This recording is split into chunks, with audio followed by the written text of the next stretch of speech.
start off, I would love to invite Baraka Chijenga, the founder and CEO of Kilele Fresh. As he's coming on stage, please be followed by Mr. Edie John, founder and CEO Safari Wallet.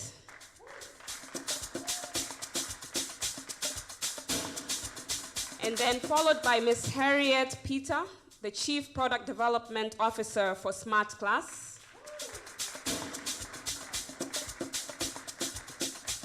And last but not least, we have Ilas David, the COO of Arena Recycling. Karibuni sana. May I ask you to give another round of applause to this guys, and then I'll tell you why.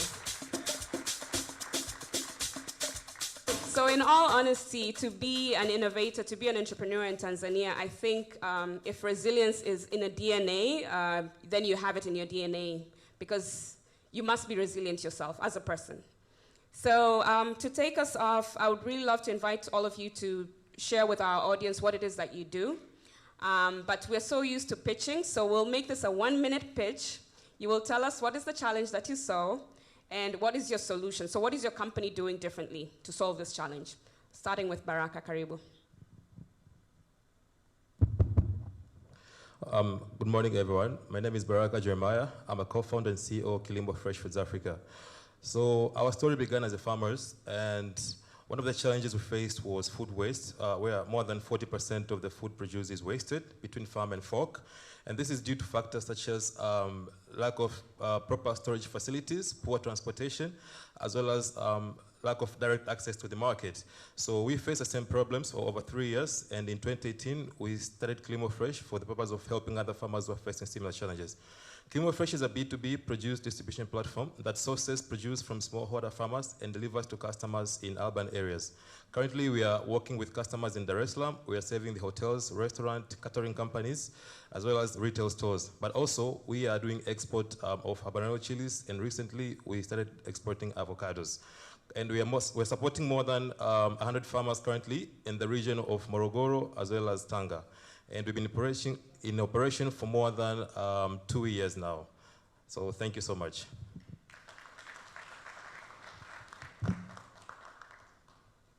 Hello.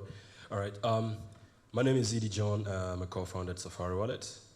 Our story is a little bit different. I'd say within tourism sector, I'd say for decades, we've been highly depending on Western tour operators to actually provide customers to Africa. So basically, Africans, we don't own any market share within tourism sector. So pretty much what we're doing is basically giving economic opportunity to both local guides, tour operators, and other stakeholders within the tourism sector to actually host trips and experiences within our platform. But more importantly, we actually connect them to a pool of local Africans who are looking forward to travel within the mode of stay Africa tourism, pretty much where a local could actually buy a holiday in advance slowly, and they can actually make manageable installment. So pretty much we are actually a travel fintech platform. Thank you so much. Good morning, everyone. So my name is Harriet, and I'm a chief product developer of Smart Class. So we're basically an edtech company, and so our story just came up from a very, observing a very increasing demand of students who are in need of quality education. So we'll understand that we have, ourselves, from our experiences, from our family members or relatives, that we go to schools, we attend classes, but at a point, we need to probably hit more targets that get more understanding or knowledge than what we get in class. So what we do is we actually connect or match students to qualified, vetted, and affordable tutors. And so we just basically develop a very sophisticated online platform, but we do our program or session both visually and physically. So we just ensure quality education for all. Thank you. Good morning, everyone. My name is Ilas Devdi, and I'm the Chief Operation Officer of Arena. Let me just remind you that what we deal on, the problem that we see at Arena Recycling is about plastic pollutions. And specifically in Dar es Salaam, Tanzania, there are more than 4,000 tons of plastic waste generated every day. And plastic pollution is a very great challenge worldwide, not only in Tanzania and not only in Dar es Salaam. This problem that we see is not the only one that we are trying to solve, but also we are solving construction costs by reducing the construction material costs in the market. So what we usually do is we collect the plastics and turn them into building materials so that we can reduce this tragic impact of plastic pollution in the environment and especially in the marine environment.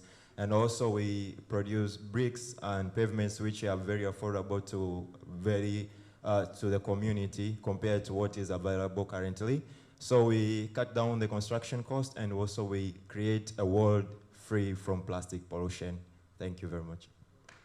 Wow, thank you. We could do better with the claps for all of them. Thank you. So, now taking it to the resilience challenge, the recovery and resilience challenge, which you're all part of the 11 winners.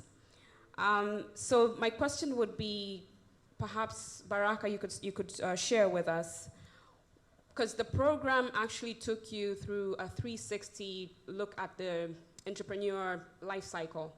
So looking at your organization culture, and perhaps could you share with us what has been the biggest lesson from the program that you took away, that you're saying this is what's now different for Kilimo Fresh after I went through this resilience challenge? Thank you so much, Iku. So for me, I would say one of the takeaways from the boot camp was the 360 view of our operational processes, especially when it comes to being resilient in future. Because before the pandemic, most of us were just doing things using our own intuition and trusting our own instincts, knowing that we're doing the right thing, but we're not prepared for the unforeseen, you see? So after I went through the boot camp, I realized there are more ways you can actually, there are more things you can in your organization in terms of operational processes as well as business model that can make you so much resilient in future in terms of tech. For example, we did tech resilience, but also there's a financial resilience as well. So all these processes, if you look at most of our startups, we don't really take time to pay attention to that. We just focus on let me just go and get customers, or let me just go and look for ways to pay bills in the next coming month. But we don't take time and look internally and see, in case of something bad happens or something unpredictable happens, how can I stay in the business? So for us, for example, we are so lucky because we did not shut down, but we lost 8% of our customers. The hotels, restaurant, catering companies, they closed down, and this gave us 80% of our revenue. So we sat down with the team and brainstormed and decided how can we stay in business without laying off staff and supporting the farmers. Farmers were still producing the food. So then we look outside, and first of all look inside, and then we look outside, and we decided that if we partner with the food delivery companies, maybe we can have access to more customers. If we start delivering food at people's homes, maybe we can have more orders and move more produce from smallholder farmers. So we did this using our own instincts, and I'm happy that we got it right. But going through the boot camp, gave us actually some sort of ideas that we can actually prepare on time for this. For example, by having your own distribution system, delivery system. Before that, we are relying on third parties. But what if happens, they all close down the business? How can we distribute more vegetables to our customers? So by having our own delivery system, or by having our own B2C platform, and things like that. So the boot camp gave me a lot of ideas, me and my team, to be able to prepare for the coming, maybe unexpected, maybe another pandemic, you never know. Wow, Thank you so much. And I think this is what I was talking about when I said if you're an entrepreneur, you have this DNA of resilience inside of you, and what you called an instinct, that's actually just survival. That's how you're tuned, that's how you're wired. As a business, you cannot afford to fail, so you're always looking for something else to pivot or to iterate. So now looking at the tourism sector, and as a sector, and I think one of the things that was very interesting about this particular challenge was whenever we're talking about innovation, you have the very straightforward sectors that are always, being looked at. And tourism for this particular challenge was exciting because then it was more like, for the first time in innovation, we're also talking about tourism in the same space as we're talking about education and health.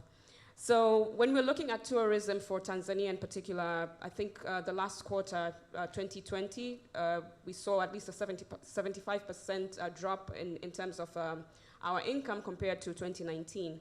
And Edie, I know you are in this sector. And so could you tell us what it is that you are doing? What have you done? Because you were right in it, and 2020 was a really bad year in terms of tourism. But then what have you done, and what's the future like? What does that look like when we're talking about a resilient tourism sector in Tanzania? All right, first of all, I think when COVID-19 checked in, it put everybody on a pause. Okay, so speaking of other stakeholders, for example, within the tourism sector.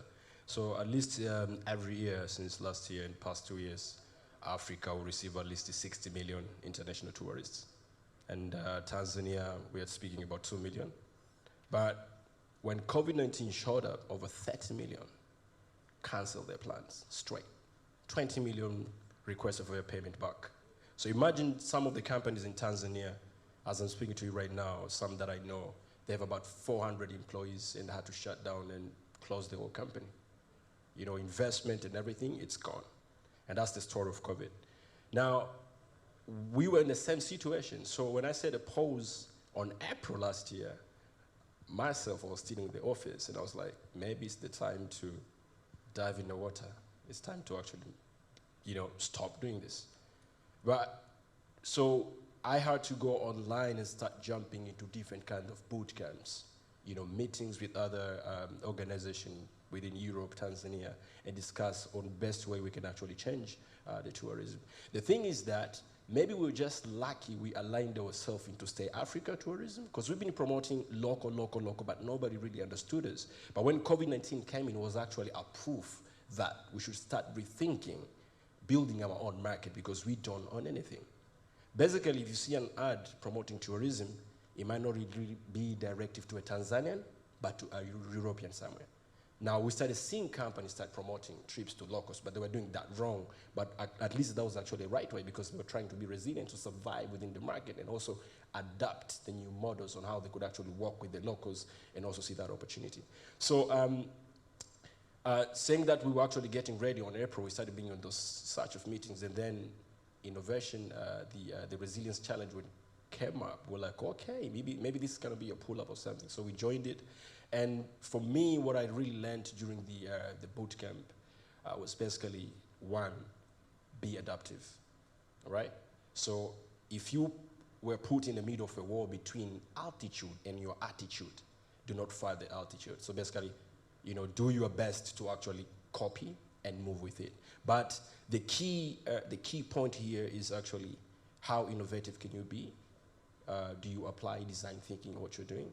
And as well as, make sure as you're moving, you can't move alone. If you move alone, you're definitely going to fail. So for us, we believe that if also, for example, a platform like Safari World getting powered in the future, we actually also bringing up everybody else back to the normal, but with a new market kind of contribution. So the future for tourism, I'd say, should also involve the market of for Africa themselves. So intra-regional tourism in Africa would actually be a key, and it can also boost economy to the African themselves, because as I speak for now, we don't own a share of not only market, but also the financial part. Because every booking that is made within the world, Tanzania, we only receive service money and not the whole piece of the money. Yeah. Wow. I think that's also another beauty of having a platform like Innovation Week. I'm already starting to form my own conversations in my head, and I hope they will really happen between the financiers in the room. We have the tourism sector in here, and I'm optimistic of what's to come, really. Harriet, So for an innovator, I think a challenge is an opportunity, and you started perhaps just at the right time, 2019, and then 2020, boom, we have COVID. So what did that look like for Smart Class, and what's coming from Smart Class after the Resilience Challenge? You could also tell us what you did with the money that you got from the Resilience Challenge. Great, thanks, Iku. So I think everybody knows that it was really unexpected, and as a startup, as a business, we were not really prepared. And I think this is one lesson that I think we've all picked, that we need to be ready for both the knowns and unknowns. So for us as a business, it was quite tricky because initially we were just relying on one-on-one tutoring. So we would, like a tutor would visit a student at home and then conduct a session, and that's it. So the transactions and communications would be made prior through the platform, but the real, the final product, it's a physical meeting. We had started going into online platform, but we were very slow because, we still have the physical part that really works. So I would say that when COVID came in, we were not really set to, we were not really doing better on the visual parts. So to us, it was like a turning point, like, hey, we need to like now adopt, we need to pivot, we need to switch to this model, because fine, schools are closed, we have an increased number of students, but then we cannot have tutors visiting students' home. So we had to quickly increase or advance our online infrastructure so as to make sure that we are still able to retain the number of customers or students that we have through our physical classes, moving them or shifting them to the visual sessions. So I think in a way the resilience was, it was not just a resilience, but was also an added advantage to us. So like pivoting to using more online infrastructures, like the visual sessions, drastically increase our number of clients and our income as well. So, so we did, after sort of,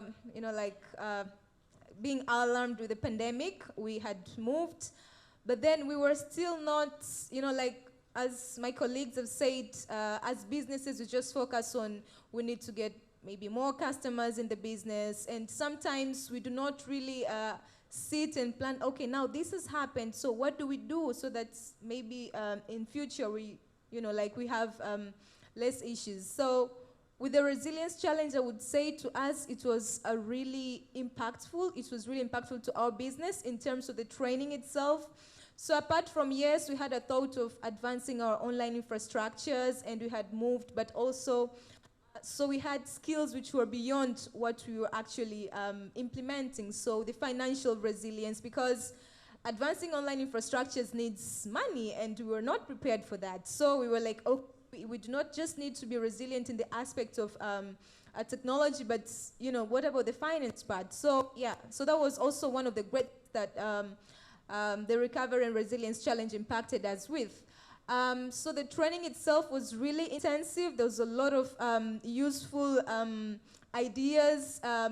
Also, one of the things that was really crucial to us was the aspect of collaboration. So, as startups, sometimes you just fight independently to make sure you move from one step to another, but that the aspect of collaboration was very emphasized during the bootcamp, and that really, so we started seeing opportunities, and we actually started partnering with other educational platforms like EduKwanza and the like.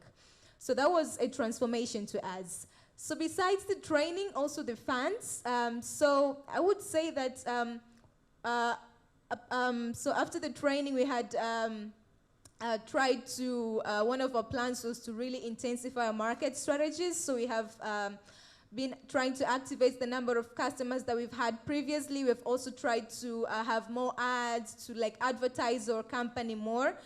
But one of the biggest things that we've actually done, and I would say maybe more than the 60% of the funds we've received from the challenge helped us with, is to disrupt and sort of to redesign our platform.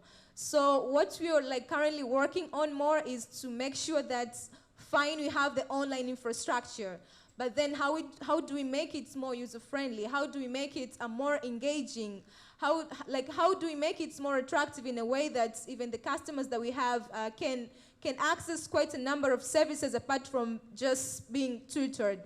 So that's one of the biggest advantage, the biggest sort of effect of the funds that we've got from the challenge. And so one key point is we are actually, as I said, we're preparing for future because we do not know what's going to happen next. So we're trying to move to ensure that at least more than 80% of services that we provide are online based. And that's really one of the great use of the funds that we've got from the challenge. So we really, I would say the Recovery and Resilience Innovation Challenge was super transformative to our company. Asante. Thank you, thank you. Ailas, you're collecting plastic waste, and I understand you moved from collecting 600 kilos a week to collecting a ton a week, yeah?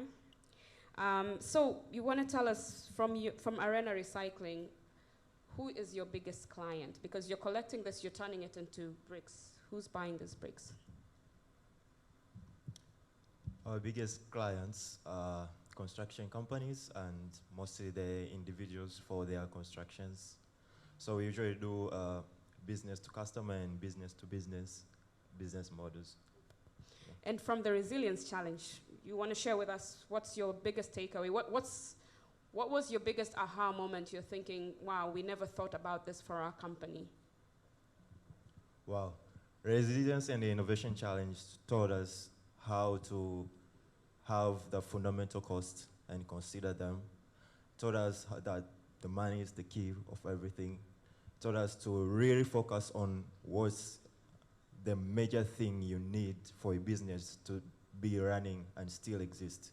You see, we tried to make sure that we have that customer relationship.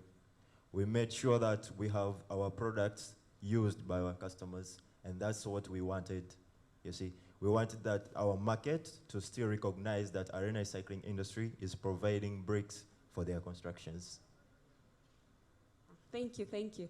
At this point, I would allow questions from the audience, and I don't know if we have any questions from our online audience as well. We could take a few questions from the audience. Do we have a mic going around?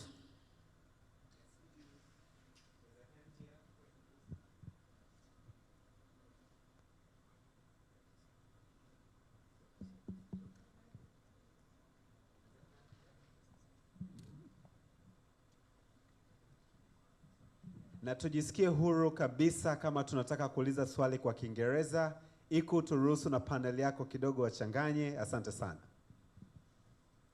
Yes, my name is Jabera Matogoro. I'm the CEO for the Tanzania Community Network Alliance, working for the Connecting the Unconnected. I just want to learn from the innovators, to what extent do you think the lack of affordable internet is hindering your innovation? Because I know in Tanzania, people are complaining on data bundles and other related challenges on the internet connectivity. So I'm the fan to address the digital divide in Tanzania, and I would like us to get the feedback from anyone in the innovators. Thank you. Do you have a particular innovator you would love to answer that question?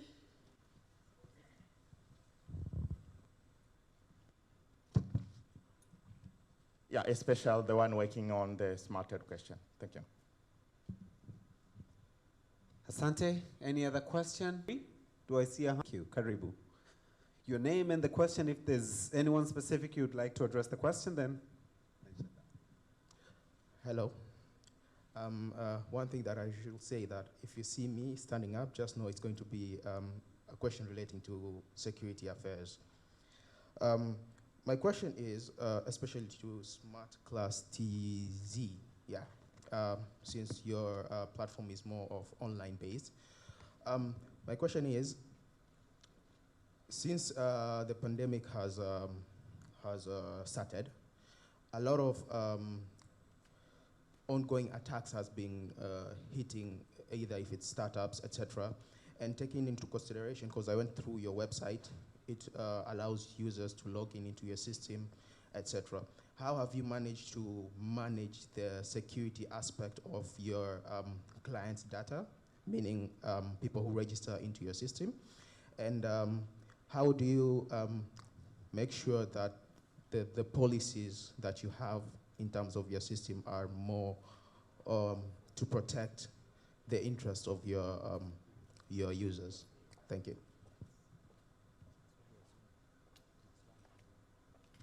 Is there one final question? I see a hand, Austin. Okay. Hello. My name's Joyce from University of Dar es Salaam, fourth year, taking quantity survey. And this goes to the innovator making plastic bricks. I was just asking how sustainable materials that you're using, since they are plastic, and in a life cycle of any project, you have to destroy the house, or the house may become obsolete, or anyhow. So how sustainable are you? How are you forecasting your business, let's say 10 years, when the plastic ban and other issues that are going on? So how can you tackle it, let's say 10, 15 years to come? Will you be still in business if every plastic goes obsolete? Thank you. Thank you. We'll start with Harriet and then Eko, Ilas. sorry. Kuna swali kutoka From kwa online? mtu anayetusikiliza online. Luckily it's only one question, na amependa kufahamu kwamba miradi yote au waongeaji wote hapo wamejipangaje kuendeleza biashara zao baada ya huu mpango kuisha. So the aspect of sustainability post the project phases. Asante. Asante sana. So we'll start with Harriet and then Ilas, and then we'll take the last question where all of you will answer. Okay, thank you for the good questions. I think I have two questions, right? Yes. So to begin with, the first one with regards to the challenges that as a country maybe we're experiencing, on internet. So we all understand that we have, some parts. Of course, the recent data, I can't remember the exact figures, but there is a very drastic increase in internet penetration in Tanzania. I think the minister spoke of it a few days ago. That's a reason as to why we have both online and offline aspects in our platform. So generally, I would say that the world is evolving, and we cannot avoid technology. We are still growing as a country. We are still not yet there as compared to other nations, but still we have to adopt, we have to use what we have. So, and with the challenges that are currently taking place, especially the pandemic, like we've seen there's a very increased demand of shifting our businesses, shifting our modes of operation to online based. So this is eventually going to even raise more the number of people, or internet users. So we, I would say our initial operations were based on urban areas, which are well covered with internet penetration. So we've not been experiencing that challenge significantly. But now as we expand into rural areas, maybe you're going to experience that as well. But what you're doing is we'll rely more on the offline aspects in areas where internet penetration isn't yet as effective as in urban areas. With the question on data security, we understand this is a global concern, I would say. It's not, even big companies like Facebook, they're also experiencing a challenge with data security. So for us, what we do at the moment is at least to make sure that we have a sort of so we have our terms of policy that when a tutor is registering or when a student is registering in a platform, we'll go through and accept. And so what we do as a platform is we just make sure that those data are used for the purpose of the company only. So we are yet figuring out the best ways to do it, because it's a very, when you talk of data security, it's a very sensitive subject that really requires, I would say, I mean, maybe very robust ways of like putting it together. So we're trying to go through some international guidelines, like some for the Britishers, to make sure that we put all these things well together.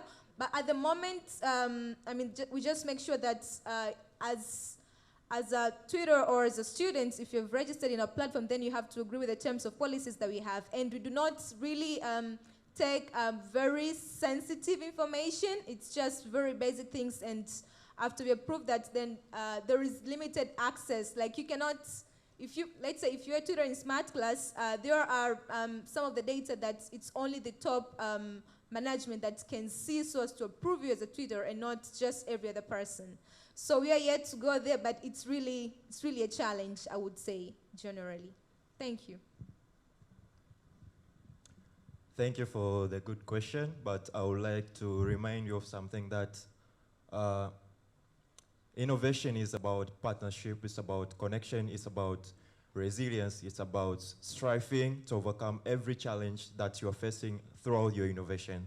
When it starts, when you innovate something, it does not mean that you finished what you wanted to create to the world, but it means you have just begun the journey towards your innovations. Plastic was an innovative about packagings and carriages that can be well used and very simple to every person to use. It was also an innovation, and there was a problem to it, and everyone saw it as a solution to everything. But our use, the way we behave in the use of plastic, it turned the mind of seeing plastic as an innovation and a solution previously back as it was seen, to seeing a plastic as a challenge, as a problem that we cannot control anymore. Because no one is caring about the plastic is using and then throw away to the environment. No one cares who will come and pick it up. So innovation is about co-creation. We believe that we partner with the innovation that was started years back, and people enjoyed and applauded it and welcomed it with all hearts. But now, the generation that we misuse that innovation, and we don't care what does it bring to the environment. And now we are suffering from what we created ourselves.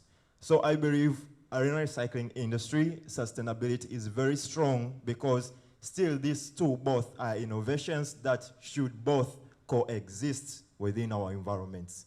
If you are truly following up the campaigns of plastic, you see recycle, recover, and reuse and reduce. And now they are saying repurpose. There are people who have created boats out of plastics. There are people who have created furnitures out of plastics.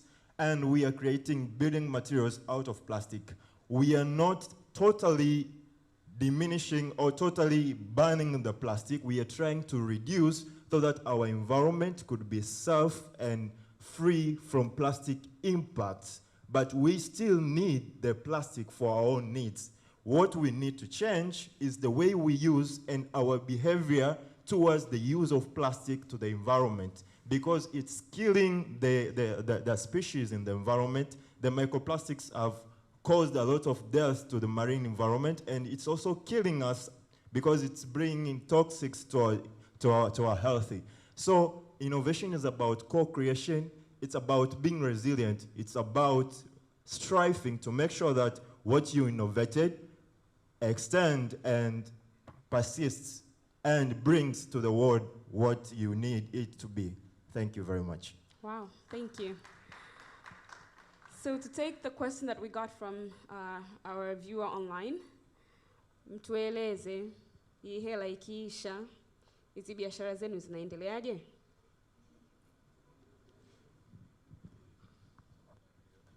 Naweza nikaanza. I think nitajibu kwa Kiswahili pia, so nasikia muulizo kwa Kiswahili. Ni kwamba pesa ya support ambayo imetolewa na Resilience Challenge ilikuwa ni kwenda kuspark kile ambacho tulikuwa tunakifanya. Alright?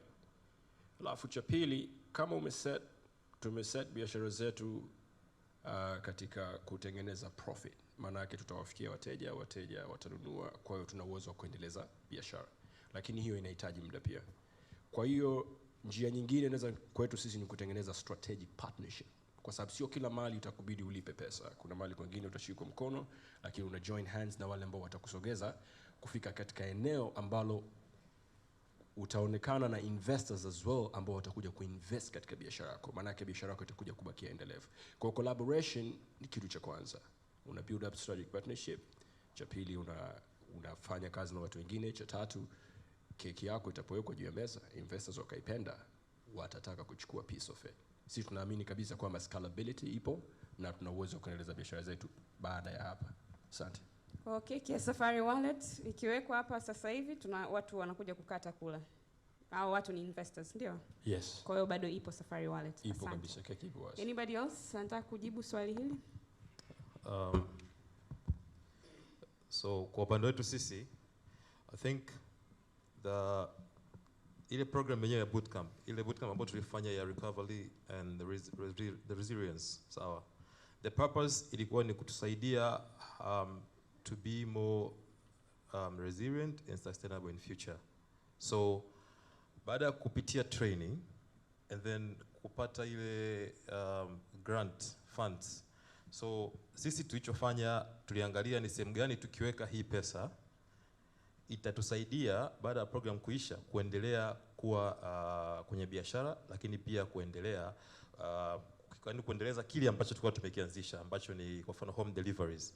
So sisi tumenunua pikipiki, lakini pia tumefanya integration na WhatsApp, tumefanya integration na different payment gateways kwenye system yetu, tuna online ordering platform. So all of this is a way ya kutusaidia sisi kuwa sustainable in future, ku attract more customers, na tunategemea tumeshaanza na tayari tuna generate income kupitia hizo platforms na tunaingiza hela kupitia hizo platforms. That way we can keep our businesses going, lakini pia kuweza kujiandaa na kama itatokea any other similar challenge in future. So for us, being sustainable is from sales that we get from our customers, and also the investment that we have kept. We believe we attract more, like my partner said, we attract more investors, as well as other partners that we can collaborate and work together in future. Asante sana. In the interest of time, Austin, do we have another question from our online viewers? Hapana, none that I know of. Okay. Moja tu iliyokuwa inafanana na ile lakini tutaiacha. Okay. Tuache wabunifu wetu wakifikiria ni kwamba kuna kesho. Yes. Wamejipangaje kwa kesho? Kama hawata kuwepo, hii miradi itapotea au itaendelea? Inaendana na ile swali lilouliza la kwanza kwamba baada ya hii funding, na mtu mmoja akasema kule nyuma turudie tena shindano. Lakini kiongozi amejitahidi kujibu kidogo vizuri. Kaweka na siasa kidogo, ameweka na siasa kidogo kwamba tunawafikia wateja, na ndio mtazamo unavyotakiwa kuwa. Yani lazima ufikirie kwamba leo nimepata hii, lakini kesho itakuwaje? Hii ikikatika lazima tujipange, tunajipangaje? Lakini sasa hiyo fedha ikikatika, wewe ukikatika. Nafikiri kitu kizuri zaidi kuhusiana na hii challenge ni kwamba pia ilikuwa inaangalia biashara ambazo tayari zipo. Yani walikuwa na mipango yao. Yani imekuja tu kama vile by the way kukaa kuna hii challenge. Yani isingekuwepo hii challenge pia bado tunatarajia kwamba Kilimo Fresh, Safari Wallet, Smart Class, Arena Recycling na wengine waliokuwepo katika hii challenge bado wangeendelea kuwepo. Pengine wangekuwa na suasua zaidi kidogo, lakini hii ni kwamba imekuja imewapa boost na mnaendelea. Ni tofauti na kwamba angekuwa anapewa mtu yule anafanya kitu mara ya kwanza kabisa. Pengine ndio tungekuwa na hiyo hofu. Sasa kwa kumalizia, Innovation Week imeleta vijana wengi sana ambao wanatamani au wako tayari katika mchakato wa kuingia kwenye ujasiriamali na kuwa wabunifu, na pengine wapo ambao wanatuangalia sasa hivi online. Mimi ningependa muwape ushauri. Lakini ushauri huu tuangalie ni kitu gani vile vyote unavyovijua sasa hivi, unavyovijua mpaka sasa. Ungepata nafasi ya kujiangalia wewe Baraka wakati unaanza 2019 au it is even more interesting sababu umeanza na wazo mwaka 2014 lakini you came to execute mwaka 2018. What would you tell yourself yani ungekuwa ndo unajua vyote unavyovijua mpaka sasa hivi, ungejiambia nini yule yani yule wewe ambaye kabla tu hajaanza hii biashara? Naweza tukaanza na Ailas. Wow. Kitu ambacho ningependa kuambia ni kwamba wajaribu kubadilisha mtazamo. Kabla hatujaanza tulibadili mtazamo wa kuona plastiki kama shida na kuona plastiki kama mtaji. Unapokuwa na mtazamo hasi siku zote huwezi ukaleta kitu cha tofauti kwenye mazingira ambayo yanakuzunguka. Kama kila mmoja akilalamika na kusema COVID-19 is a crisis, kuna mwingine anayeona COVID-19 as an opportunity. Ninachosema ni kwamba unapobadilisha mtazamo kwenye kitu ambacho wakati watu 1000 wanaona kitu wewe unatakiwa uangalie kitu ambacho tofauti na kile ambacho wengine wanakiona. Halafu jaribu kupambana na kuonyesha kabisa kwamba ninachokisema ni hichi. Yani you have to have that dream and then you have to make your dream come true. Okay. Thank you. Asante. Karibu Harriet. Okay, asante. So kama alivyosema Arena Recycling kwamba first kuona kuona challenge kama an opportunity. So tunaweza tukaona so many challenges as opportunities, lakini tunafanyaje? So one thing I would maybe like to press on is get started. I think it's a challenge to most of young entrepreneurs kwamba okay, I have this idea, naona kama nikifanya hivi, but then how do I get started? Ama nisubiri, because there will be no right time to start doing something. I remember when we were starting, like jinsi ambavyo tumeanza and sasa hivi ambavyo tu kwa platform yetu ilivyo, it's very different. So you just start, and as unavo move on, utapata new ideas, you will figure out best, utafanya a lot of transformation mpaka make sure kwamba unafika kwenye your targets. Kwa hiyo if you just wait and kuona kwamba everything is in place ili uanze, even you have little funds or whatsoever, utakutana na opportunities baadaye ambazo zitakupa skills, zitakupa funds, zitakupa partners. So just there, get started, and the rest will be sorted out along the way. Asante. Asante. Kwa hiyo wathubutu. Karibu Idi. Wakati anasema uingie ama unaanza, mimi naweza nikakuadvise mambo manne ambayo ningejiadvise mimi mwenyewe zamani. Cha kwanza ni problem. Elewa shida unayotaka kuingia. Na cha kwanza utachokiinvest ni muda wako na kununua knowledge. Kwa kuwa ukiona ingia kwenye biashara mara ya kwanza usifikiri unaijua, but the learning process ni kitu ambacho unachokihitaji. Cha pili, wakati unatatua lile tatizo utakuwa na mfumo huo mmoja utabadilika mara 8, 9, 10, usishangae. Maana yake na wewe pia una adapt katika kutatua lile tatizo. Sawa. Jambo la tatu, unapokuwa unafanya implementation unaweza ukafeli. Sawa, unaweza kukutana na feedback ambayo ni critical. Usifikirie kila feedback ni kwamba watu wanakupeleka chini. Kuna wengine pia hawaelewi unachokifanya. There is a time wataelewa unachokifanya. So inawezekana time pia it's important kujua kwamba kuna timing. Unaweza kuanza 2014 lakini idea yako inakuja kufanya kazi 2023. So don't quit. Sawa. Jambo la mwisho, test it kila utakavyoweza. Ongea na watu, get feedback. Try it again, get feedback until it will work. Asante. Asante mchakato. Karibu Baraka. Asante sana. So for me, I would tell my younger self, or maybe advice to small entrepreneurs, is first of all to be bold and to think big, because when you start, you're called a startup, and you think yourself that you're kind of a small business. But then when you go to the market, there is no small business.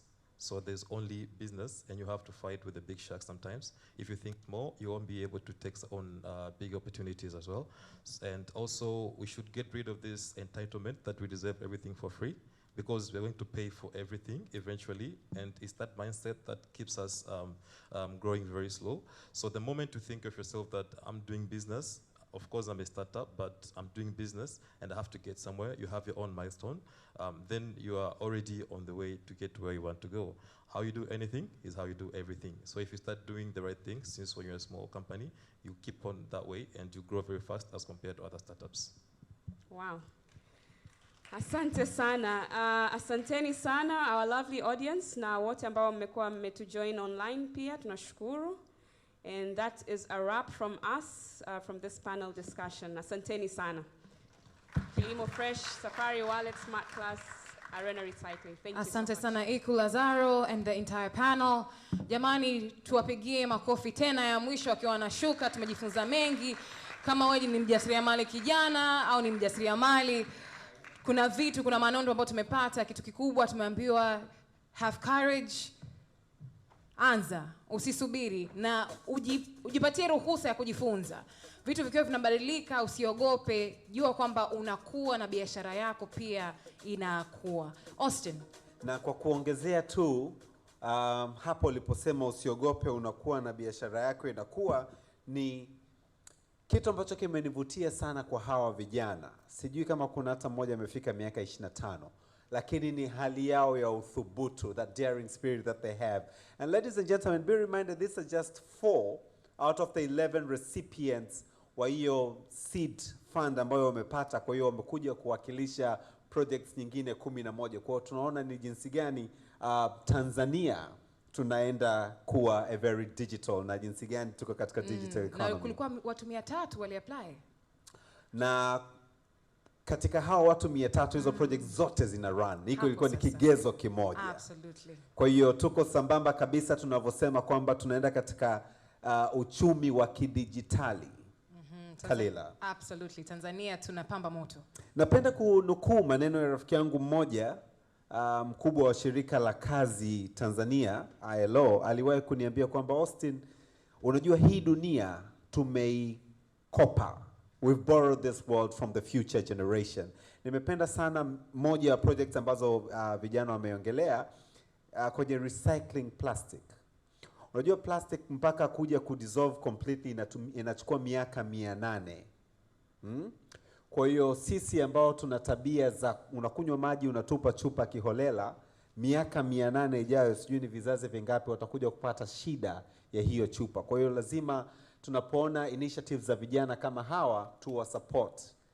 Kalila, uko kwenye msingi sasa hivi wa nyumba yako, nunua bricks za plastic ili tupunguze ghasia za plastic katika jamii zetu. Lakini pia cha mwisho nimependa vijana uthubutu wao kwamba if there's anyone that you can ever compete with is yourself. Kabisa. Wote nadhani wameisema hiyo wazi kabisa, na basi naomba tuwapigie makofi once more for all the great work that you do for yourself, but in return for this great nation. Ladies and gentlemen, tuliongea muda sio mrefu, aliongea Innocent Malia ambaye ni General Manager wa Seed Space, lakini pia tukamkaribisha dada Iku na panel yake. Wamefanya vitu vikubwa sana, na sasa nina heshima kubwa sana kumkaribisha Faraja Kotanyalandu ambaye ni CEO wa Shule Direct na Ndoto Hub. Wakati Faraja anakuja on stage, naomba tumpigie makofi mengi sana kwanza. Safi sana Faraja. Faraja ni mwanasheria by profession. So she's a lawyer by profession. Na she's a technology and innovation enthusiast, a young global leader, na hii title amepewa na World Economic Forum. Yeye anakuja kutuambia highlights na insights kutoka kwenye hii project au kutoka kwenye innovation challenge ambayo vijana tumewasikia wamekuja kuwakilisha wenzao. Ladies and gentlemen, once again a big round of applause to Faraja Kotanyalandu. Karibu.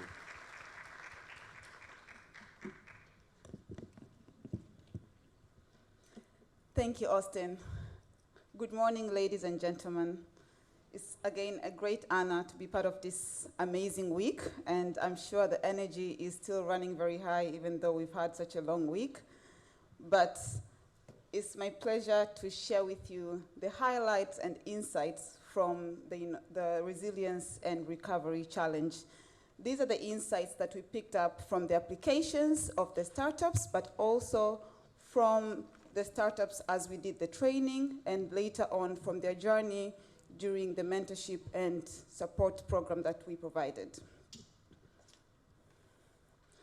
I will speak in Kiswahili and English, and we thought of looking at the insights from two aspects, but covering, again, the process. So we considered the ecosystem, but we also considered startups as entities. So the first thing that we really learned on the ecosystem and what can be taken as a good practice was the aspect of partnerships and collaborations. And what we saw in this particular challenge was partnerships from both ends, from the funders. We have a consortium of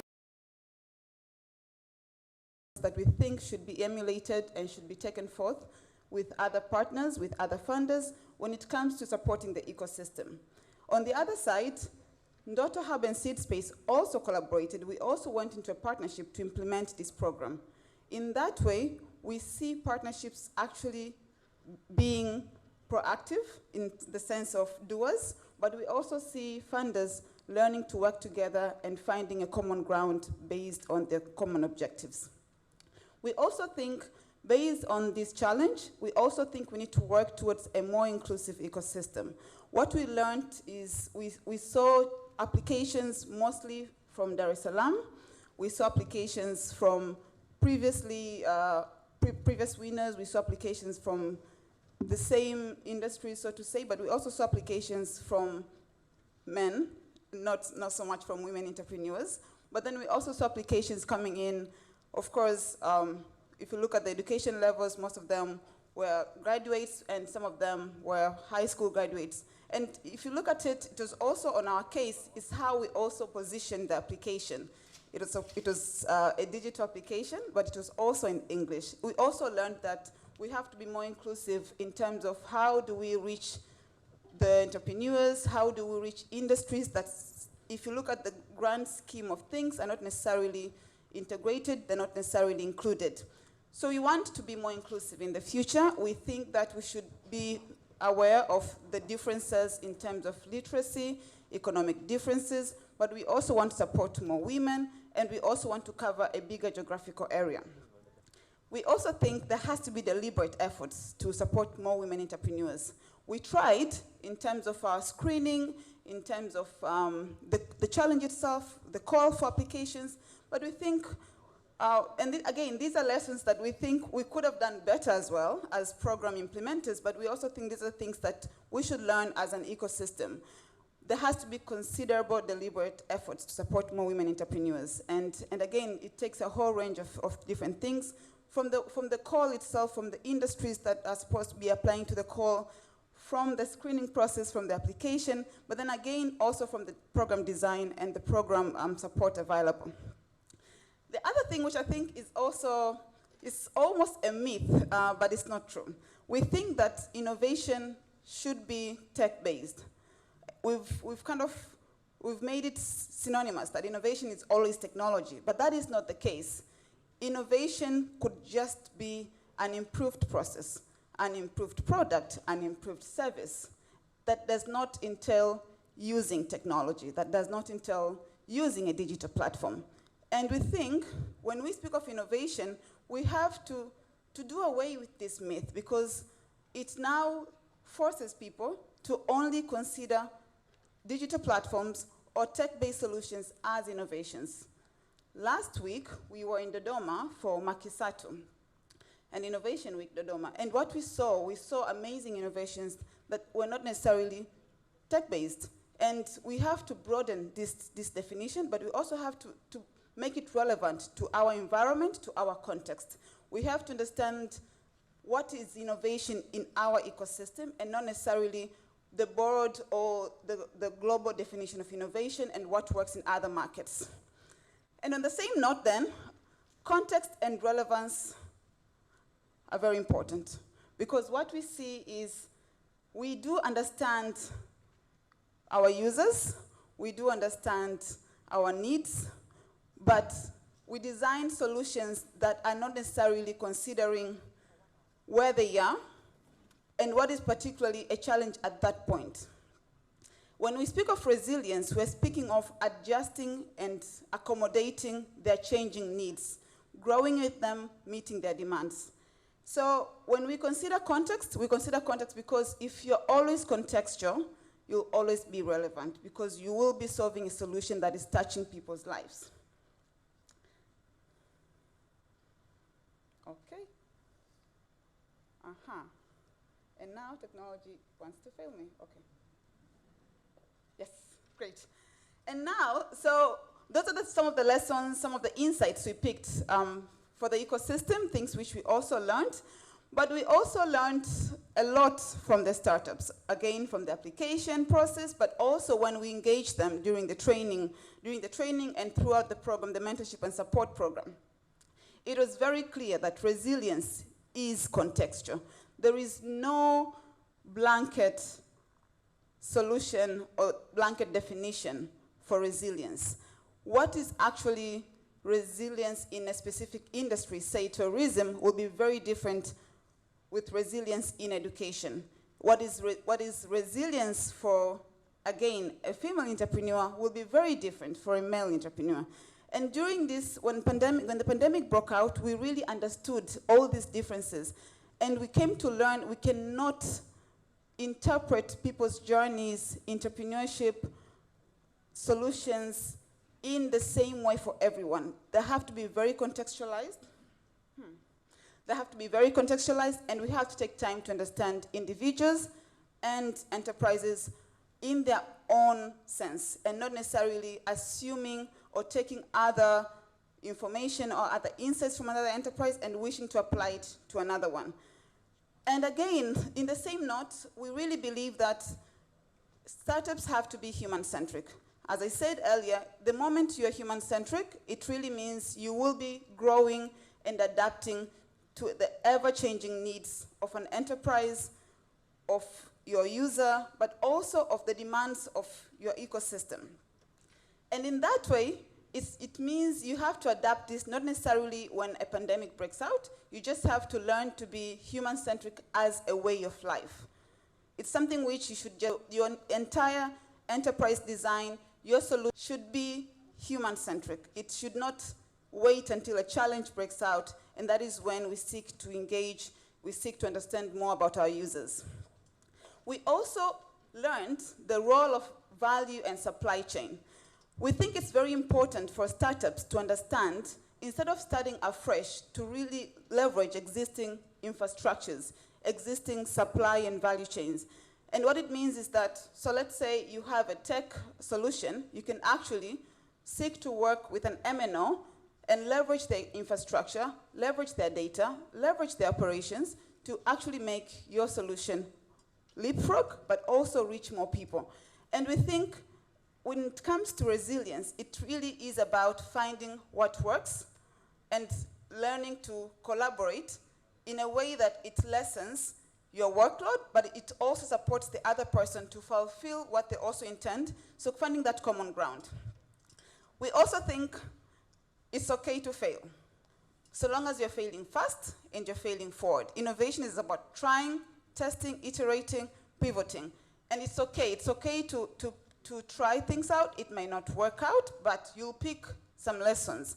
You take those lessons, you take them fast. I think the problem is we become so obsessed with our ideas, with our solutions, and we do not want to adapt as fast enough. And I think it's very important for us to also understand an idea has a life of its own, separate from an entrepreneur, and that life of its own, again, as any other life, will struggle, might die, but you pick what's best out of it and you move forward. We also thought, and it's something which was very critical when it came to the lessons, startups have to define, to monitor, and evaluate their returns. It should not come as an accident that we're doing this enterprise and we do not know how many households we are supporting. So let's say maybe you have an enterprise like Food Sasa or let's say an enterprise like Arena Recycling, it should not be a factor that is not clear. And I think when it comes to definitions, we do not understand what success is in terms of an enterprise, but what success is in terms of an entrepreneur.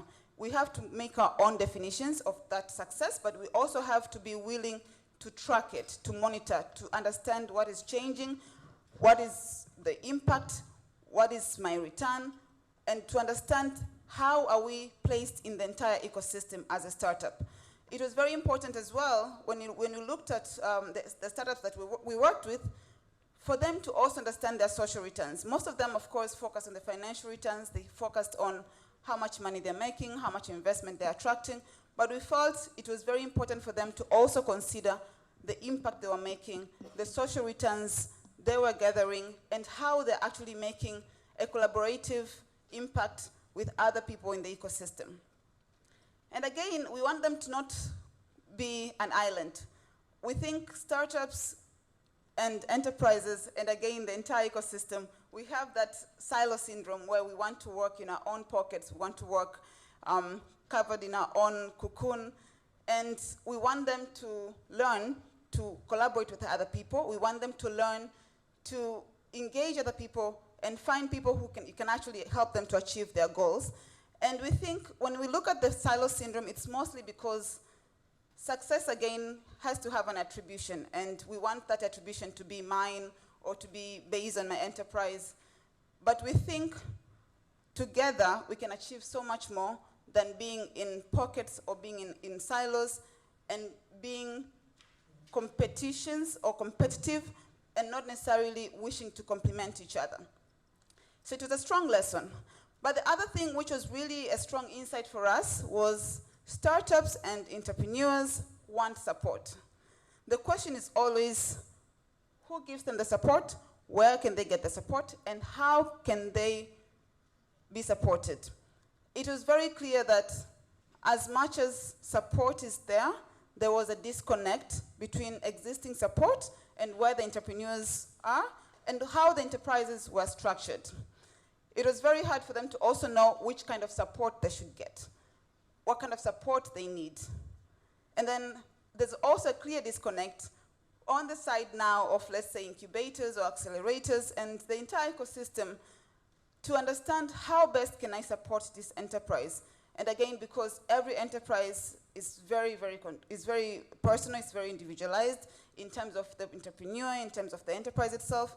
So there's a clear disconnect. And when we spoke to the startups, it was very clear that they would wish to be supported. They would wish to engage.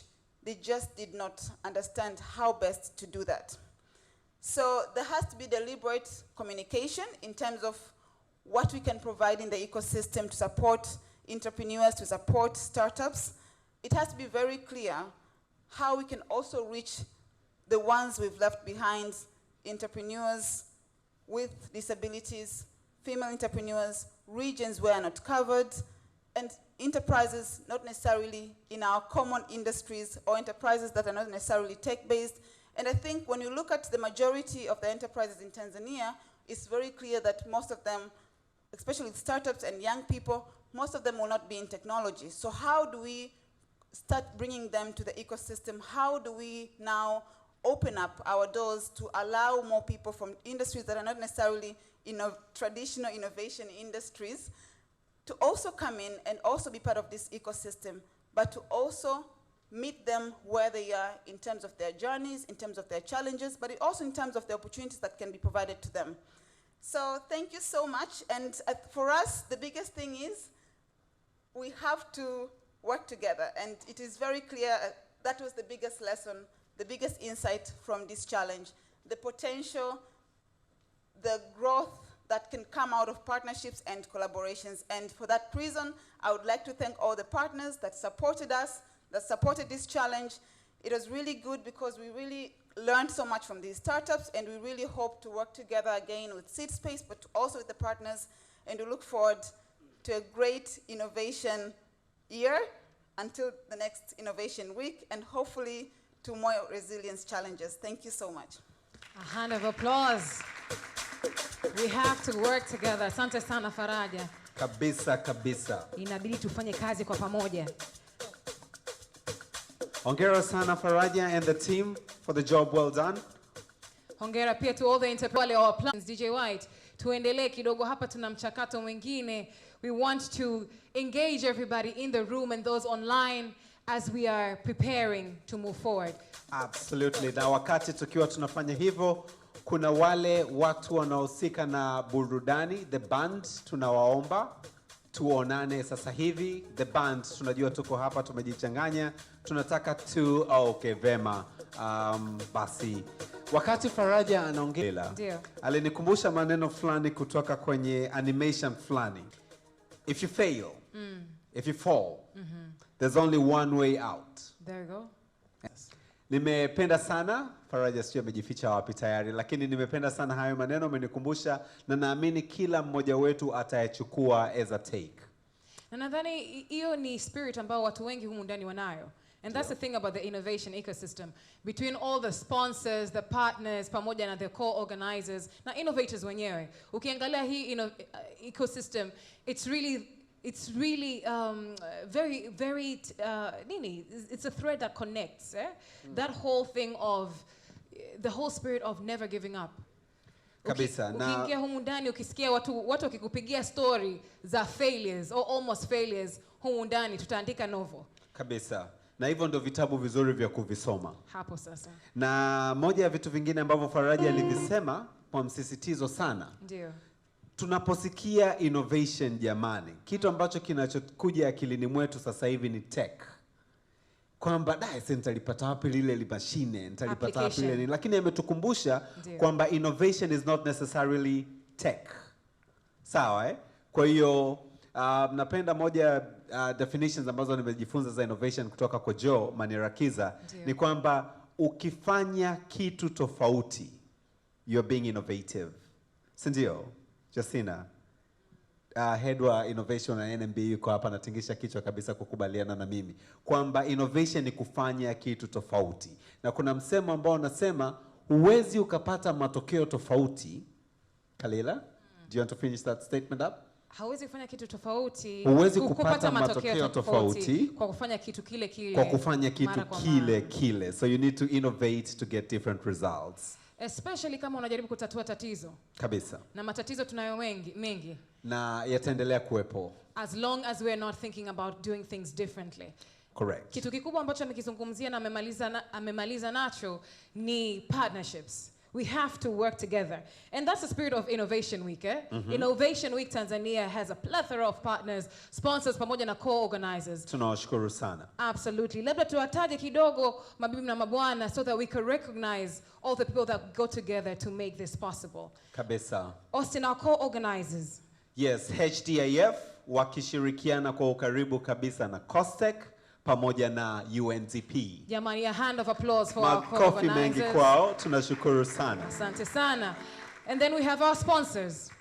Our sponsors, we have both private sector pamoja na development partners. Tunawashukuru sana. I think this is the one ecosystem ambao watu kweli wamekuja pamoja kuhakikisha kwamba tunatatua matatizo ya Tanzania kwa kuwainua vijana, kwa kuwainua wabunifu. What is their LinkedIn profile information, social media? Akikubali anaweza kukupa namba yake ya simu, lakini usimlazimishe. Kabisa.